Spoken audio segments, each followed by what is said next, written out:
El rascacielos del corporativo Montoya cortaba el cielo gris de la Ciudad de México como una espada de cristal y acero. En el último piso, Alejandro Montoya, el soltero más codiciado y temido del mundo financiero, miraba la ciudad con frialdad.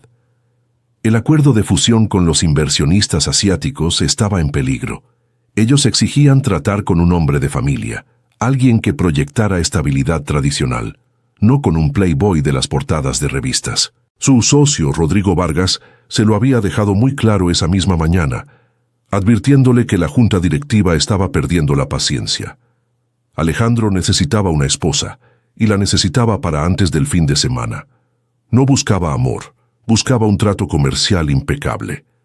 Esa misma tarde el destino intervino en el vestíbulo del edificio. Valeria Cárdenas, una joven recepcionista que apenas llevaba una semana cubriendo turnos extra, estaba organizando unos expedientes cuando Alejandro pasó caminando a toda prisa, absorto en su celular. El choque fue inevitable. El café de Alejandro se derramó sobre los documentos importantes. Lejos de disculparse, él sacó su chequera con arrogancia.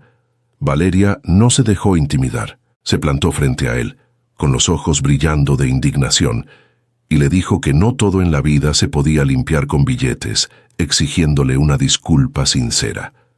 Alejandro se quedó sin palabras. Nadie le hablaba así. Intrigado por su carácter y desesperado por su situación, la mandó llamar a su oficina una hora después.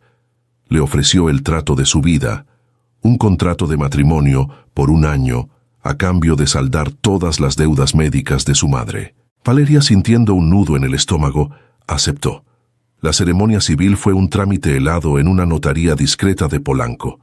No hubo besos ni celebraciones, solo firmas sobre papel. Cuando Valeria se mudó al inmenso y solitario departamento de Alejandro, las reglas quedaron claras. Ella se negó rotundamente a usar las tarjetas de crédito ilimitadas que él le dejó en la mesa de noche. Mientras él intentaba vestirla con diseños exclusivos para los eventos, ella aparecía con vestidos sencillos, pero elegantes, que compraba con sus propios ahorros, dejando claro que su alma no estaba en venta. Rodrigo, el socio de Alejandro, los observaba en cada cena de negocios, buscando grietas en la fachada de ese matrimonio repentino con una sonrisa cargada de veneno. La convivencia forzada comenzó a derretir el hielo. Las discusiones sobre el control que él intentaba ejercer terminaban siempre en miradas largas y silencios cargados de tensión. Una noche, Alejandro regresó a casa destrozado por una migraña que lo cegaba.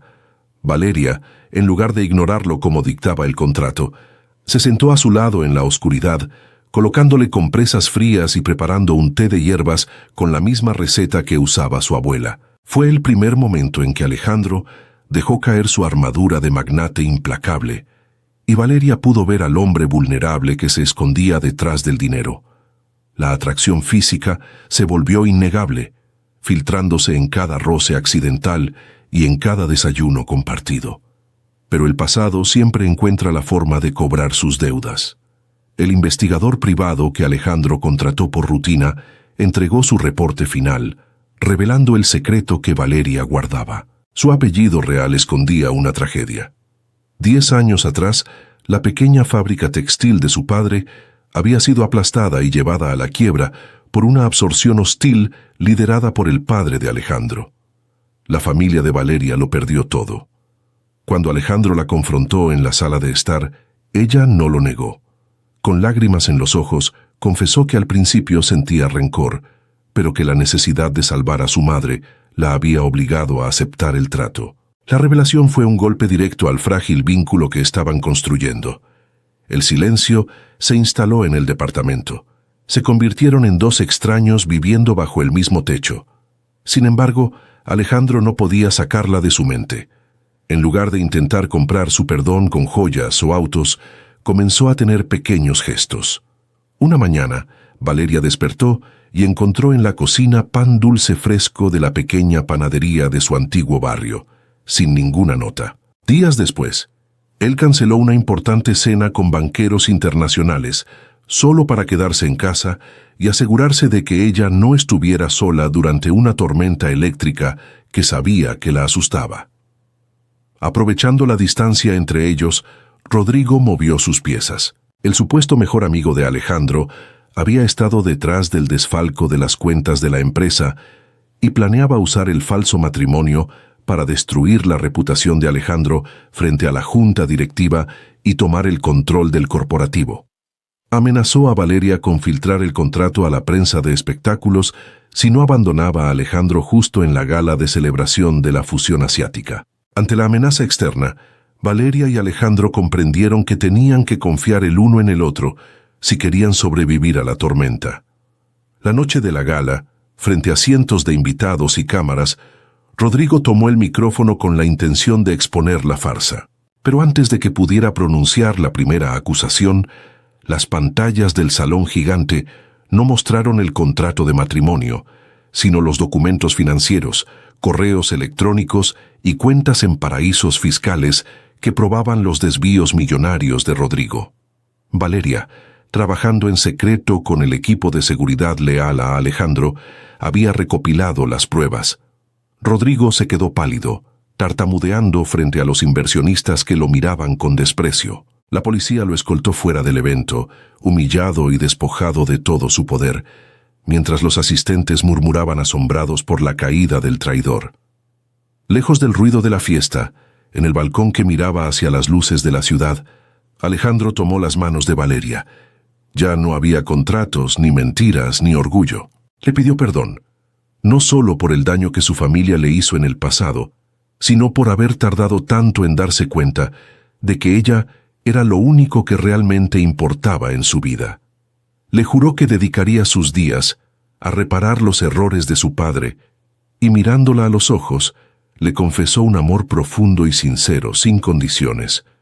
Ella, con una sonrisa que iluminó la noche, lo perdonó, sellando la promesa con un beso que borraba todas las heridas. Los meses pasaron y la vida cambió por completo. Ya no había un matrimonio de mentira. Valeria fundó su propia cooperativa textil, apoyando a artesanas locales con la inversión inicial que Alejandro proporcionó como una restitución de justicia, no como un regalo. El implacable millonario ahora pasaba sus tardes ayudando a cargar cajas de tela, riendo junto a la mujer que le enseñó el verdadero valor de las cosas. Habían construido un imperio nuevo, uno basado en el respeto y el amor verdadero. Si esta historia tocó tu corazón, compártela con alguien que necesite escuchar que el amor puede sanar hasta las heridas más profundas del pasado. Suscríbete al canal para acompañarnos en nuestras próximas historias y déjanos un comentario. Nos vemos en la próxima. La mansión en las lomas de Chapultepec se sentía más como una prisión de mármol que como un hogar. Mateo Santa Cruz y Lucía Herrera apenas cruzaban miradas en los pasillos inmensos. El matrimonio exigido por el excéntrico testamento del abuelo de Mateo los había atado bajo el mismo techo, pero la frialdad entre el magnate y su desairada ex asistente personal era evidente. Mateo intentaba imponer sus reglas, enviándole vestidos de diseñador exclusivos para los eventos de la alta sociedad, pero Lucía los devolvía todos. Ella prefería usar sus propios trajes sobrios, demostrando con cada paso y cada rechazo que su dignidad no estaba incluida en las cláusulas del contrato nupcial. Sin embargo, en la cercanía obligada de los días, la tensión comenzó a transformarse. Una noche, tras una extenuante reunión de la junta directiva, Mateo la encontró dormida en la inmensa biblioteca, rodeada de documentos financieros del Grupo Santa Cruz. Al intentar cubrirla con una manta, ella despertó sobresaltada, y por un instante la barrera de arrogancia de Mateo se derrumbó por completo. Compartieron un silencio que hablaba más que 1000 discusiones, y él se dio cuenta de que la brillante mente de Lucía era exactamente lo que su imperio necesitaba. Pero la paz fue una ilusión demasiado efímera. Semanas después, mientras Lucía estaba fuera de la ciudad, Mateo buscaba un contrato antiguo en la computadora de ella y descubrió una carpeta oculta. Al lograr abrirla, la verdad le golpeó el pecho como un mazo. Había fotografías, grabaciones de voz clandestinas y registros bancarios detallados. Lucía no era solo una joven humilde, estaba infiltrada en su empresa reuniendo pruebas implacables. El dolor de la traición endureció el rostro de Mateo. Cuando ella regresó, la confrontación en la sala principal fue devastadora. Lucía no retrocedió ni un centímetro. Con la voz quebrada pero firme, confesó que buscaba desmantelar la red de fraude que había llevado a su propio hermano a la cárcel años atrás. No buscaba lastimar a Mateo ni robar su fortuna, sino encontrar a los verdaderos culpables que se escondían dentro de su mesa directiva. La revelación rompió el frágil puente de confianza que apenas comenzaban a construir. Se sumergieron en un silencio castigador que congeló el ambiente de la casa. Mateo pasaba las madrugadas en la oficina, procesando la información, debatiéndose entre su enorme orgullo herido y la abrumadora evidencia que Lucía había recopilado. Tras analizar los datos, descubrió que ella decía la pura verdad. No era un ataque contra él, sino una búsqueda de justicia que él mismo debió haber emprendido. Arrepentido por haber dudado de ella, Mateo intentó acercarse sin usar palabras vacías. No le compró joyas deslumbrantes ni bolsos caros. En su lugar, una mañana Lucía encontró sobre su escritorio un café de olla caliente, preparado exactamente como le gustaba comprarlo en los puestos de Coyoacán, acompañado de los archivos confidenciales que a ella le faltaban para completar su investigación. Era una ofrenda de paz genuina y el inicio de una alianza silenciosa.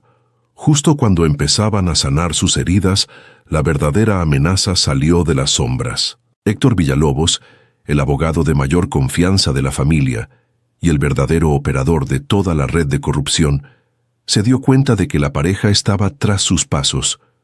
Con una jugada maestra, sucia y calculada, Héctor convocó a una conferencia de prensa de emergencia a espaldas de todos. Su plan era filtrar documentos falsificados para acusar a Lucía de espionaje corporativo internacional, buscando invalidar el matrimonio de inmediato y destituir a Mateo de la presidencia por negligencia absoluta.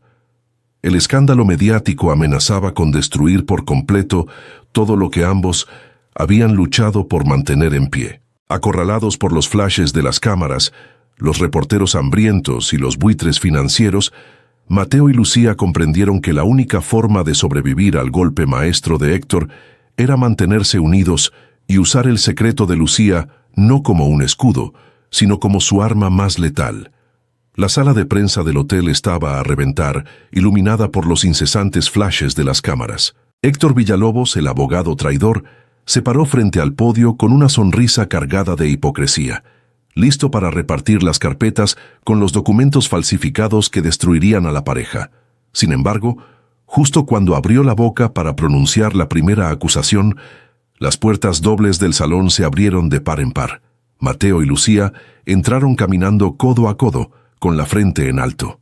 Mateo no gritó ni hizo un escándalo. Simplemente le hizo una señal al ingeniero de sonido, un empleado leal que Lucía había contactado la noche anterior. De pronto, los enormes altavoces del salón cobraron vida, pero no con la voz de Héctor, sino con una grabación nítida de sus propias palabras. Era el audio clandestino, donde el abogado detallaba paso a paso el desvío de fondos y se burlaba cruelmente de cómo había incriminado al hermano de Lucía años atrás para encubrir sus huellas. El silencio en el auditorio fue absoluto, seguido de un caos ensordecedor. Los periodistas giraron sus cámaras hacia el podio. Héctor palideció, dejó caer los micrófonos e intentó escabullirse por la puerta trasera, sudando frío. Pero no llegó lejos.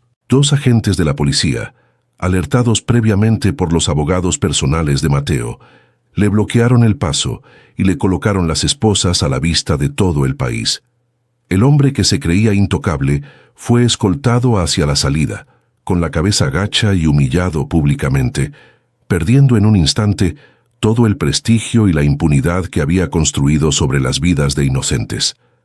Esa misma noche, la mansión en Las Lomas ya no se sentía como una prisión de mármol. El silencio que los rodeaba era por fin un silencio de paz. En la calidez de la biblioteca, Mateo no le ofreció a Lucía un nuevo contrato, ni acciones, ni promesas vacías. Simplemente sacó de su maletín un documento oficial con el sello del juez, y se lo entregó. Era la orden de liberación inmediata de su hermano, lograda gracias a las pruebas irrefutables que habían presentado. Lucía rompió en llanto, pero esta vez de un alivio profundo. Mateo se acercó lentamente, tomó su rostro entre las manos, y con una vulnerabilidad que nunca había mostrado a nadie, le confesó que no quería ser su jefe, ni un esposo por obligación. Le dijo que la amaba por su valentía, por su luz y por haberle enseñado a ser un hombre de verdad. Lucía, dejando atrás todas las barreras y el orgullo herido, lo miró a los ojos y le respondió con un beso lento y sincero, sellando un compromiso que no necesitaba firmas para ser eterno. Los meses pasaron y la vida de ambos tomó un rumbo completamente distinto. En lugar de esconderse en reuniones frías, Mateo y Lucía, acompañados por el hermano de ella ahora libre y con su honor restaurado, inauguraron una fundación masiva dedicada a brindar defensa legal a trabajadores falsamente acusados por grandes corporaciones. Mientras cortaban el listón de las nuevas oficinas, rodeados de familias agradecidas, Mateo buscó la mano de Lucía y entrelazó sus dedos con los de ella, sabiendo que la fortuna más grande que poseía era la mujer que caminaba a su lado. El imperio de los Santa Cruz ya no era un símbolo de miedo, sino un legado de justicia que habían construido juntos. Si esta historia de lucha, redención y amor sincero ha tocado tu corazón, compártela con alguien que necesite recordar que la verdad siempre sale a la luz y que el amor verdadero puede transformar cualquier destino. No olvides suscribirte a nuestro canal para seguir descubriendo historias que emocionan el alma y déjanos un comentario para saber qué te pareció este gran final. Nos escuchamos en la próxima. Editar. El infográfico muestra que las historias de Alejandro y Valeria, así como la de Mateo y Lucía, no son solamente romances nacidos de matrimonios por conveniencia. En realidad, ambas narraciones exploran la manera en que el poder, el orgullo, la desigualdad social y las heridas del pasado pueden influir en las relaciones humanas. Al principio, los dos magnates observan el matrimonio como una herramienta para proteger sus intereses. Alejandro necesita proyectar estabilidad ante los inversionistas, mientras Mateo debe cumplir las condiciones de un testamento. Para ellos, el vínculo comienza como un acuerdo controlado, sin espacio para los sentimientos. Sin embargo, Valeria y Lucía se niegan a convertirse en simples piezas dentro de esos planes. Valeria representa la dignidad frente al poder económico. Aunque acepta el contrato para pagar el tratamiento médico de su madre, nunca permite que Alejandro compre su voluntad. Rechaza las tarjetas ilimitadas, conserva su forma sencilla de vestir y le exige respeto. Su comportamiento demuestra que la vulnerabilidad económica no elimina la capacidad de poner límites. Alejandro, acostumbrado a controlar todo mediante el dinero, comienza a cambiar cuando descubre que no puede comprar la confianza ni el cariño de Valeria. El momento en que ella lo cuida durante una migraña simboliza el inicio de una conexión verdadera, porque por primera vez él permite que alguien vea al hombre vulnerable que existe detrás de la imagen del empresario poderoso. La historia también analiza el peso del daño heredado. La familia de Alejandro destruyó la fábrica del padre de Valeria, provocando una herida que nunca fue reparada. Por eso, el perdón no puede surgir solamente de una declaración de amor. Alejandro debe reconocer la responsabilidad de su familia y actuar para corregir sus consecuencias. La cooperativa textil que Valeria funda al final representa una forma de justicia reparadora.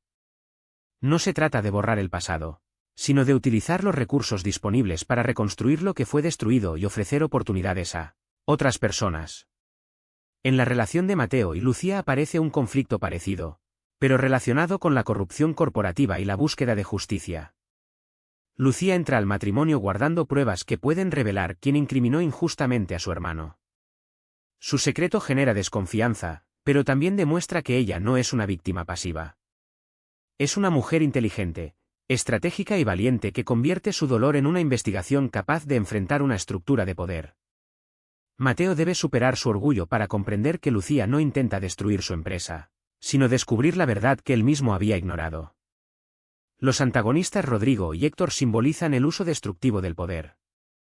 Ambos manipulan información, traicionan la confianza y utilizan las instituciones para proteger sus propios intereses. Cuando son expuestos públicamente, la historia plantea que la verdad necesita pruebas, cooperación y valentía para vencer a quienes se creen intocables. Valeria y Lucía son esenciales en estas derrotas porque observan detalles, reúnen evidencias y toman decisiones que cambian el destino de todos. Desde una perspectiva psicológica, el infográfico destaca que los protagonistas masculinos dejan de esconderse detrás del control cuando aprenden a escuchar y mostrar vulnerabilidad. También señala que el amor no puede sostenerse sin honestidad, responsabilidad emocional y límites sanos. Valeria y Lucía no salvan a los magnates mediante obediencia, sino desafiándolos a convertirse en hombres más conscientes. Al mismo tiempo, Alejandro y Mateo demuestran su transformación cuando dejan de ofrecer lujos y comienzan a realizar acciones concretas de reparación y apoyo. Por eso, el mensaje central de ambas historias es que el amor verdadero no nace de un contrato, una fortuna o una obligación familiar. Nace cuando dos personas deciden enfrentar la verdad, reconocer el daño, proteger la dignidad del otro y construir una relación basada en confianza. El dinero puede resolver problemas materiales, pero solamente la empatía, la justicia y la responsabilidad pueden sanar las heridas profundas y transformar una unión impuesta en un compromiso auténtico.